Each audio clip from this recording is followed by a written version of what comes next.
नमस्कार दोस्तों, इतिहास गवाह है में आपका स्वागत है।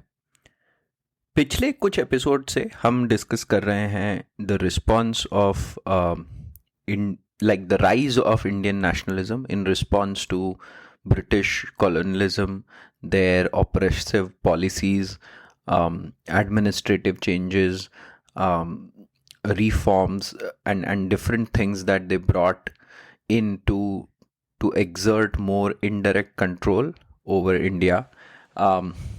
And we talked about सबसे पहले हमने प्रोटो नेशनलिस्ट मूवमेंट का, इसमें हमने 3 पार्ट्स में इसको डिवाइड किया था। सो सबसे पहले हमने एक एपिसोड में डिस्कस सिर्फ the idea of Indian nationalism discuss किया, उसका difference with European nationalism discuss किया, और उसके बाद हमने प्रोटो नेशनलिस्ट मूवमेंट मतलब farmers, tribals, some of the displaced rulers who wanted their powers back, और इनको डिस्कस किया। एंड उसमें हमने ये कहा कि ये प्रोटो नेशनलिस्ट इसलिए कहलाए क्योंकि अभी इनमें किन्हीं बहुत सारी सिचुएशंस में ऐसा था कि they were not directly against the British rule, but they were against the local situation in response to let's say a local जमींदार, महाजन,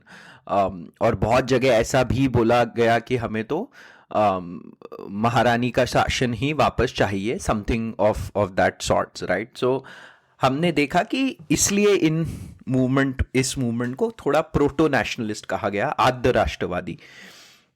उसके बाद हमने डिस्कस किया एक एपिसोड में 1857 का महाविद्रोह, जिसे हमने जो एम्फेसिस था वो इस बात पे था कि अंग्रेजों और ब्रिटिश हिस्टोरियंस जिन्होंने उस समय इसको कवर किया, उन्होंने इसको या तो कम्युनल कलर देने की कोशिश करी और उसको कम्युनल कलर देके छोटा बताने की कोशिश करी, या सिंपल कोई सेपॉय म्यूटिनी या सैनिक विद्रोह बोलने की कोशिश करी। और हमने देखा कि एक्चुअली बाद में अब जितनी रिसर्च हुई है उसमें यही पता चला है कि भाई ऑल्दो इसमें फुल नेशनलिस्ट फीलिंग का अभाव था अभी भी, but the protest and revolt erupted in many many different parts of the country. और ऐसा कहना उचित नहीं होगा कि ये सिर्फ नॉर्थ वेस्ट या नॉर्थ और eastern part of the country में ही बहुत प्रोमिनेंट था,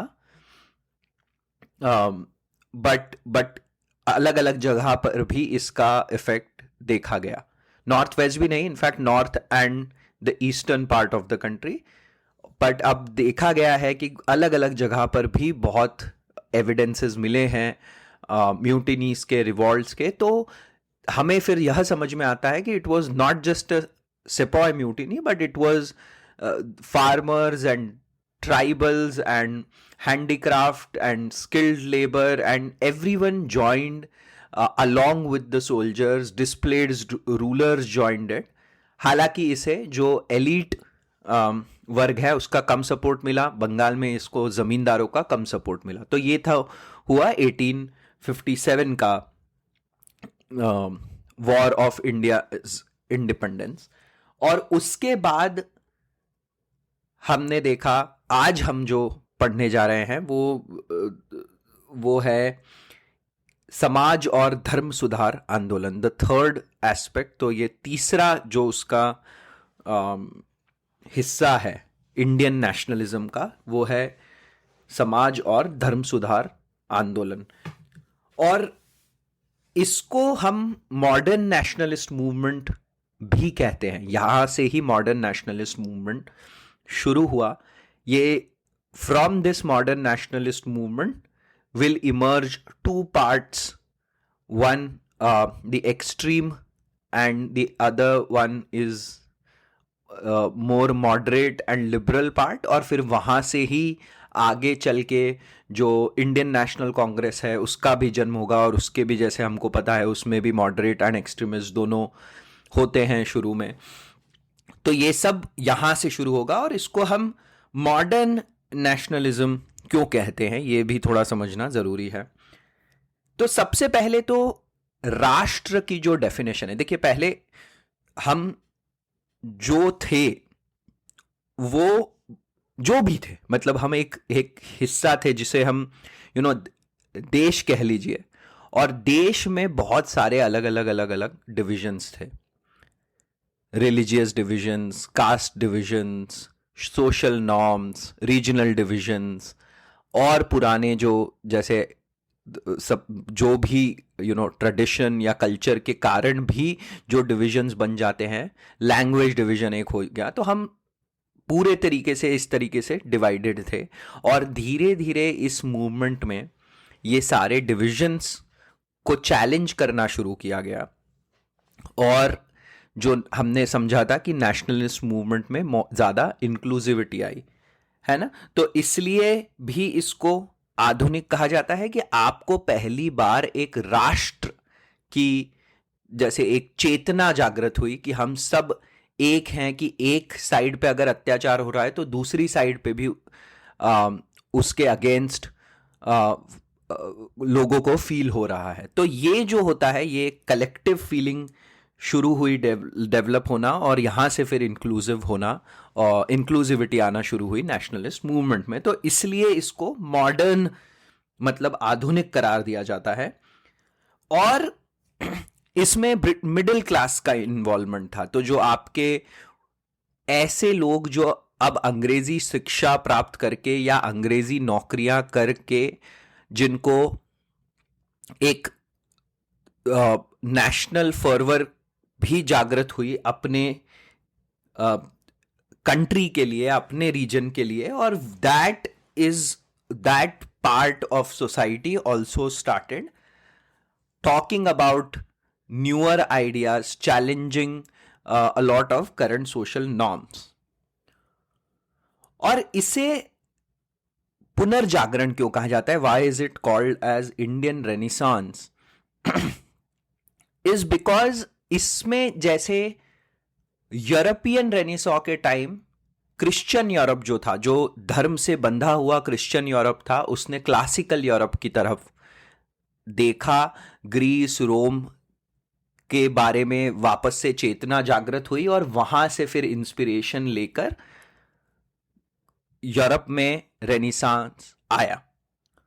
और उसके बाद यूरोप में रेनेसांस आया तो उन्होंने पूरे दुनिया को जब कॉलोनाइज किया, तो वहां से वो पूरी दुनिया में वो आइडियाज भी स्प्रेड हुए।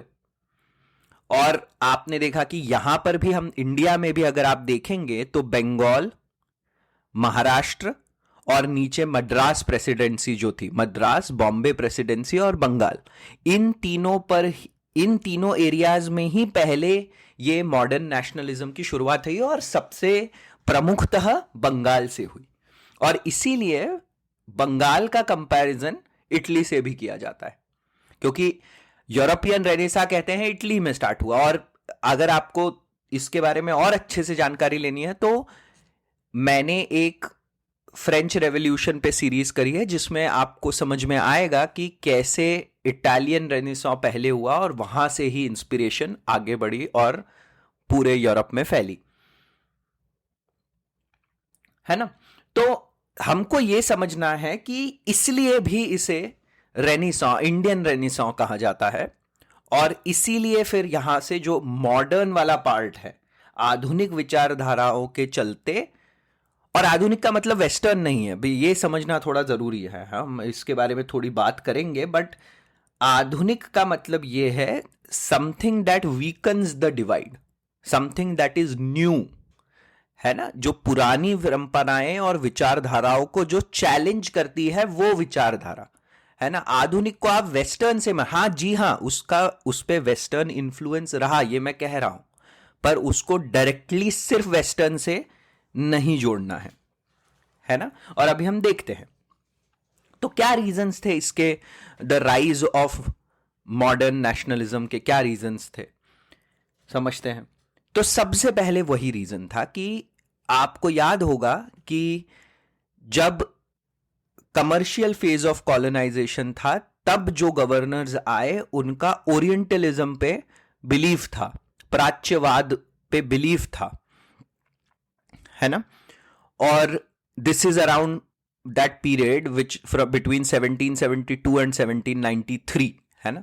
तो उस टाइम प्राच्यवादियों का बिलीफ था, मतलब प्राच्यवाद में हमने क्या बताया था कि ऐसे मतलब ज्यादा ही इंडिया के हेरिटेज और कल्चर की बहुत ज्यादा तारीफ करना और कहना कि यार हमको इंटरफेयर ही नहीं करना है इसमें, क्योंकि ये तो पहले ही इसी के हिसाब से सब कुछ होना चाहिए और इन्हीं के हिसाब से हमको स्कूल सेट करने चाहिए। तो इस तरीके से तो आप बिल्कुल ही उसको चैलेंज नहीं कर रहे हो। तो वहां से हुआ क्या कि जब इतना तारीफ की गई ब्रिटिश के द्वारा ही, उन्हीं के द्वारा कि अरे ओरिएंटलिज्म को जब ऐसा प्राच्यवाद पे जब फोकस किया गया, ओरिएंटलिज्म पे फोकस किया गया, तो इंडिया के जो लोग थे वो भी इन्फ्लुएंस हुए और उन्होंने अपनी पुरानी संस्कृति परंपरा हमारे लिटरेचर में देखना शुरू करा, है ना। सो एमजी रानडे, भंडारकर,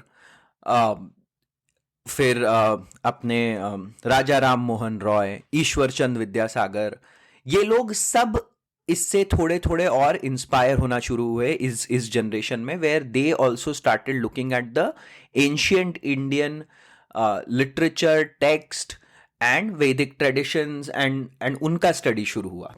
ठीक है। दूसरा, इंग्लिश एजुकेशन, है ना। इंग्लिश एजुकेशन से हुआ ये कि जो यूरोपियन रेनेसां के जो एलिमेंट्स थे उससे जो इंडिया में जो एक शिक्षित वर्ग था, जो इंग्लिश एजुकेटेड क्लास क्रिएट होने लग गया था, वो अब कनेक्ट होना शुरू हुआ, है ना। तो उससे क्या हुआ कि वहां those idea started spreading amongst one part of Indian elite that was English educated. And then British law and order में भी इन्होंने चेंजेस करे, जैसे हमें पता है कि आगे चल के सती प्रथा उन्मूलन, बाल विवाह उन्मूलन, इन सब पे ब्रिटिश ब्रॉट रिफॉर्म्स, है ना। और उस कारण से भी इस राइज ऑफ इंडियन नेशनलिज्म और ये जो पुरानी विचारधाराओं को चैलेंज करने की जो बात है उसको ताकत मिली, बल मिला। देन क्रिश्चियन मिशनरीज, देखिए क्रिश्चियन मिशनरीज का व्हाट वी अंडरस्टूड, उनका एक प्राइमरी एम धर्म प्रसार था, धर्म कन्वर्जन भी था। और हमने ये भी देखा था कि कितने ही पार्ट्स में लोगों ने इसके अगेंस्ट भी बहुत ज़्यादा आवाज़ उठाई थी। But at the same time Christian missionaries also we realize did a lot of good things by spreading English education and those ideas. तो उसके कारण भी एक इसको बल मिला। It became one of the primary reason for the rise of modern nationalism. And then we know that there was, because of the British rule, there was a rise of new social class, है ना। जो हमने देखा एक भूमिदारी वर्ग है जिसमें से बहुत लोग जिनकी भूमि तो गांव में होती थी पर रहते शहर में थे, तो वो भी एक एलीट क्राउड का पार्ट बने और दे बिकेम मोर अवेयर। उन्होंने अपने बच्चों को ज़्यादा मतलब इंग्लिश ट्रेडिशन में, इंग्लिश शिक्षा से पढ़ाना शुरू करा। तो वहाँ से भी और इसीलिए मैं जो कह रहा हूँ, इसका जो फोकल, इसका जो एरियाज थे वो वही था, बंगाल, बॉम्बे एंड मद्रास। तो इन रीजंस के कारण we see the rise of modern nationalism. और मॉडर्न नेशनलिज्म ने किस बात पे, what did it emphasize on, किस बात पे इन्होंने बल दिया? तो सबसे पहले रैशनलिज्म आया। और रैशनलिज्म मतलब हर चीज को तर्क के माध्यम से क्वेश्चनिंग करना। और द आइडिया मतलब है ना कि द बेस ऑफ साइंस, है ना, इज कि ये तर्क की कसौटी पे या on the basis of reasoning alone it something can be established. तो इस कारण से जैसे मतलब मैं इसका एक एग्जांपल ये देता हूं कि जैसे जो सर ने भी एक जो एग्जांपल लिया है अपने लेक्चर में, वो ये है कि बाल विवाह का connection for the first time was, आपने हेल्थ से उसका कनेक्शन दिखाया, और इस कारण से भी कहा कि अब ये रैशनली भी ये बहुत गलत प्रैक्टिस है और उसका ऑपोजिशन किया जाना चाहिए, है ना। तो रैशनलिज्म का राइज हुआ मॉडर्न नेशनलिज्म में, उस पे एम्फेसिस दिया गया। फिर रिलीजियस यूनिवर्सलिज्म। अब रिलीजियस यूनिवर्सलिज्म का मतलब क्या है कि सारे धर्म से जुड़े हुए हैं पर किसी एक धर्म से लिमिटेड नहीं है। मतलब धर्म उसके ऊपर उठ के एक ओवरऑल मानवता के लेवल पे हम दुनिया को देख रहे हैं।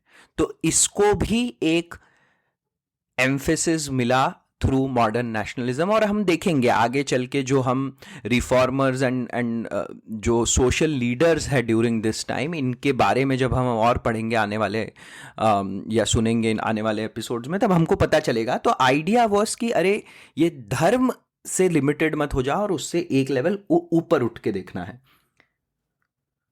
तीसरा ह्यूमनिज्म, मानववाद कहते हैं। और मानववाद का फोकस ये होता है, और एक नोवा युवल हरारी, इनकी एक किताब आई थी सेपियंस, उसमें भी उन्होंने इसको एक अच्छे से समझाकर कहा गया होता है कि पहले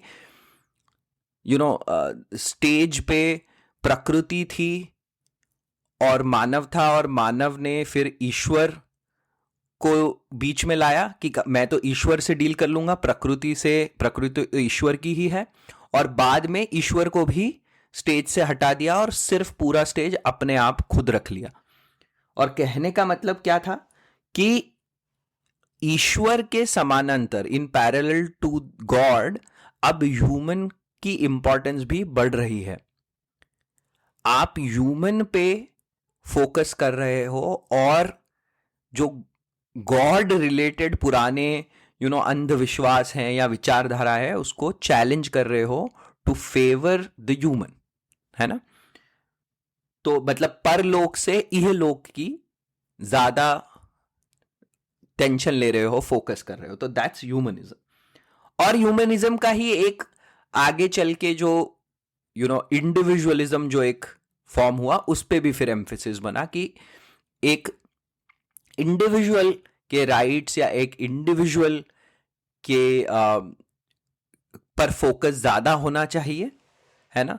तो ये भी एक एम्फेसिस रहा मॉडर्न नेशनलिज्म का। And finally secularism. देखिए एक बात ये तीनों हमको समझना बहुत जरूरी है कि ह्यूमनिज्म, इंडिविजुअलिज्म और सेक्युलरिज्म स्पेसिफिकली, ये तीन चीज ये यूरोपियन फॉर्म में हमको पता चली during modern nationalism.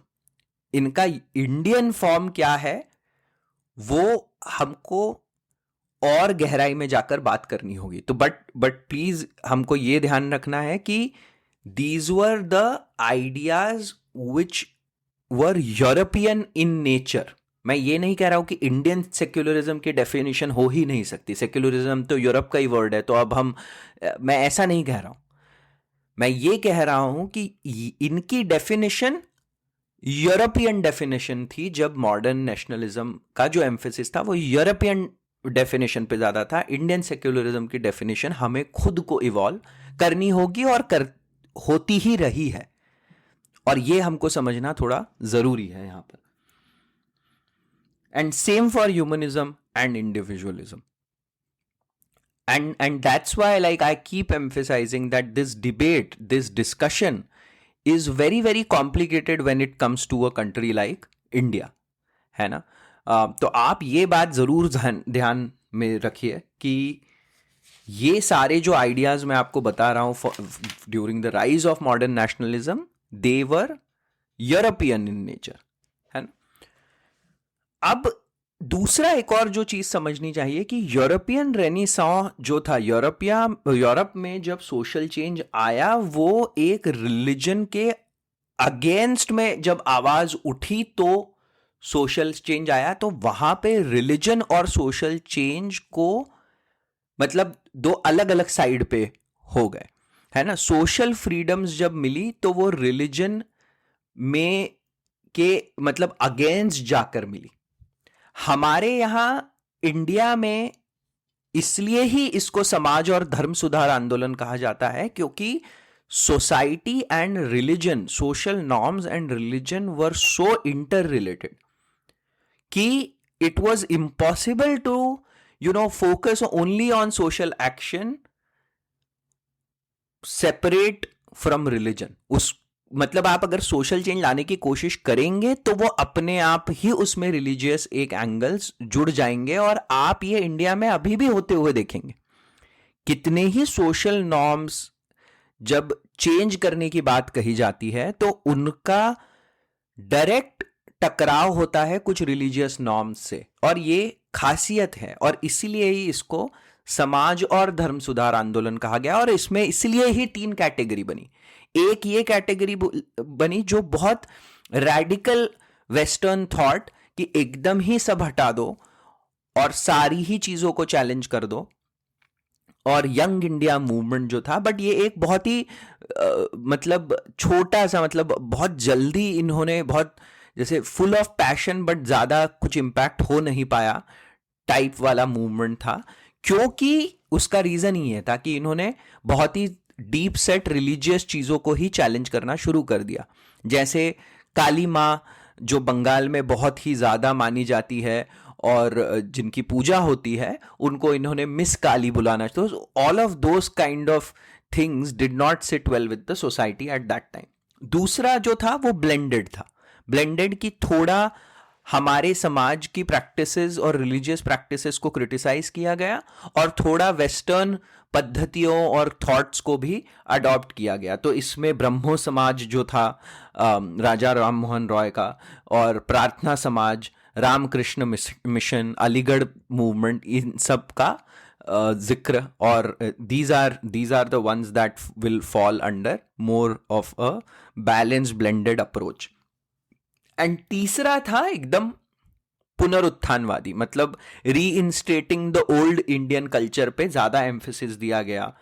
Wahabi movement, Arya Samaj, कूका आंदोलन, इन सब मूवमेंट पे ये ऑन दी अदर हैंड पूरी तरीके से इंडिया के पुराने उसको लाने पर फोकस किया गया इनमें। And what were the contributions, like इनमें हम देखेंगे इस मूवमेंट के क्या बड़े बड़े कॉन्ट्रीब्यूशंस रहे। और एक सबसे बड़ा कॉन्ट्रीब्यूशन यही रहा कि मैंने जो कहा, मिडिल क्लास और इंग्लिश एजुकेटेड पॉपुलेशन का राइज हुआ था, और उसके कारण से एक ब्रिज बना बिटवीन ब्रिटिश एंड इंडियंस, है ना।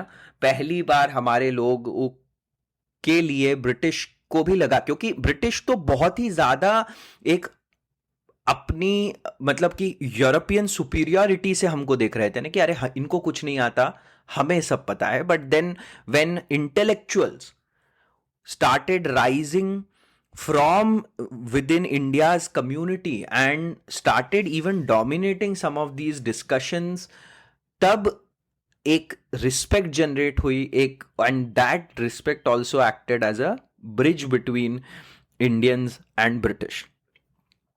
दूसरा, डेफिनेटली समाज और कल्चर और हमारी सोसाइटी को इसने एक सही दिशा में धकेला, जिससे वॉल्स केम डाउन, जिससे दीवारें टूटनी शुरू हुई, और हमें एक राष्ट्र की कल्पना अपने दिलो दिमाग में हमारे बैठते गई, and more people became a part of it. और तीसरा यही है कि जो मैं कह रहा हूं कि एक्चुअली उसी से ही कनेक्टेड है, कि दीवारें टूटी तो आइडिया यही है कि एक ये सर एक बहुत सही टर्म यूज करते हैं जिसे कहते हैं कि सोशो कल्चरल सर्जरी हुई इंडिया की, and that socio cultural surgery got that united forever going for within the hearts of our people. So ये बहुत 3 बड़े बड़े कॉन्ट्रीब्यूशंस हैं धर्म, समाज और धर्म सुधार आंदोलन के। And one important point we have to understand here, that primary इसका जो नेचर था वो सोशल रिफॉर्म नेचर था, है ना। मैंने क्या बताया कि primary reasons, primary focus social reform थे, बट रिलीजन के साथ इसलिए जुड़ गया because of the way our society is structured. Was नहीं, इज, अभी भी हमारे, मुझे लगता है कि अभी भी इंडियन सोसाइटी में रिलीजन के बिना काम होना अभी भी बहुत समय है उसके लिए, है ना। The change might be happening, but उसके लिए भी अभी समय है। तो उस समय तो और ज्यादा था, है ना। तो इसलिए ये समाज इसका एक प्राइमरी फोकस है, बट ये रिलीजन भी बन जाता है, इसलिए समाज और धर्म सुधार आंदोलन। अच्छा, लिमिटेशंस क्या रही? लिमिटेशंस रही कि वही जो सबसे पहले मैंने कहा कि मॉडर्नाइजेशन और वेस्टर्नाइजेशन सिनोनिम्स बन गए, है ना, हमारी साइकी में। और ये हम, मुझे बहुत लगते रहा है, मैं भी जब स्कूल में पढ़ता था तो साइकी में बैठ जाता है कि अरे मॉडर्न इज वेस्टर्न या वेस्टर्न इज मॉडर्न, और ये गड़बड़ी हो गई कि ऐसा नहीं है। और अब मुझे लगता है कि अगेन बहुत सालों से ऑलरेडी इस पे बहुत चैलेंज हो चुका है, बट ये उस समय एक हमारी साइकी पे इसने इंपैक्ट डाला। फिर सिर्फ लिटरेचर, ये पुराने एक एपिसोड में भी हमने इस पे डिस्कस किया था कि सिर्फ लिटरेचर और फिलॉसफी पे फोकस हुआ, science and entrepreneurship and risk taking पे फोकस नहीं हुआ, जो कि यूरोपियन रेनेसां में हुआ था। ये हमको बहुत जरूरी है समझना। इस रेनेसां में हमारे यहाँ सिर्फ लिटरेचर, फिलॉसफी, सोशल नॉर्म्स, इन सब पे फोकस हुआ, बट कभी एंटरप्रेन्योरशिप, रिस्क टेकिंग, साइंस, है ना, इस पे डेवलपमेंट नहीं हुए। और तीसरा ये हुआ कि वो जो रीइंस्टेट करने वाला, कि पुराने सिस्टम्स को ही रीइंस्टेट करना चाहिए, पुनरुत्थानवादी जिसे कहते हैं, उन आंदोलनों के कारण कम्युनल फीलिंग्स पहली, मतलब ऐसा चेतना, कम्युनल अवेयरनेस बिल्ड हुई। और यही कम्युनल अवेयरनेस आगे चल के खड़ी करेगी प्रॉब्लम्स, है ना। अभी हमको दिखेगा, आगे हम देखेंगे कैसे। तो बट यहां से ही कि ये जो एकदम ही बिल्कुल ब्रिटिश को अब एकदम ही हटा दो और अपने रिलीजन के सारी प्रैक्टिसेस पुराने वाली ले आओ, तो इसके कारण से फिर वो communal feelings, communal awareness build होते गई। एंड मोर इंपॉर्टेंटली, ये शुरू में क्या इसकी एक लिमिटेशन रही कि ये मोस्टली सिटीज में प्रिविलेंट था, क्योंकि हमने कहा ना कि एक ही क्लास जो सोशल बेस था इसका मिडिल क्लास था, है ना। तो सिटी पार्टिसिपेशन ज्यादा था और इसमें इंक्लूसिविटी अभी भी कम थी। एंड फाइनली ये सारे लोग जो इसमें पार्टिसिपेट कर रहे थे, ये भी अभी भी कास्ट सिस्टम को चैलेंज करने में हिचकिचा रहे थे। इसलिए ये कास्ट वाइज भी एक एलीट क्लास का मूवमेंट था और शुरुआती दौर में, and then it became more and more inclusive. So those were the some of the limitations. और देखिए, हमको हर एक चीज में जब आप हिस्ट्री पढ़ते हैं तो आपको उसको हर एंगल से देखना होता है कि कॉन्ट्रीब्यूशंस क्या थे, लिमिटेशंस क्या थी, इंस्पिरेशंस कहां से आई, क्या कैसे कैसे डिफरेंट डिविजन्स थे विद इन द मूवमेंट, क्या रीजंस के कारण ऐसा हुआ, किन बात पे एम्फेसिस डाला। और आज मैंने तो हिस्ट्री बुक्स में सिर्फ उनके बारे में 5-5 पॉइंट कि इन्होंने क्या किया, उन्होंने क्या किया, ये सब जो एक फाउंडेशनल चीज होती है कि कॉन्टेक्स्ट कहां से बिल्ड हो रहा है, वो आज हमने इस एपिसोड में समझा फॉर धर्म एंड समाज सुधार आंदोलन। सॉरी, मैं वापस से इसको रीफ्रेम करूंगा, समाज और धर्म सुधार आंदोलन। समाज वॉज द लीडिंग पार्ट, धर्म आपस में आते गया साथ में। चलिए आज यहीं पॉज करते हैं। सुनने के लिए बहुत बहुत धन्यवाद। अंटिल नेक्स्ट टाइम, जय हिंद।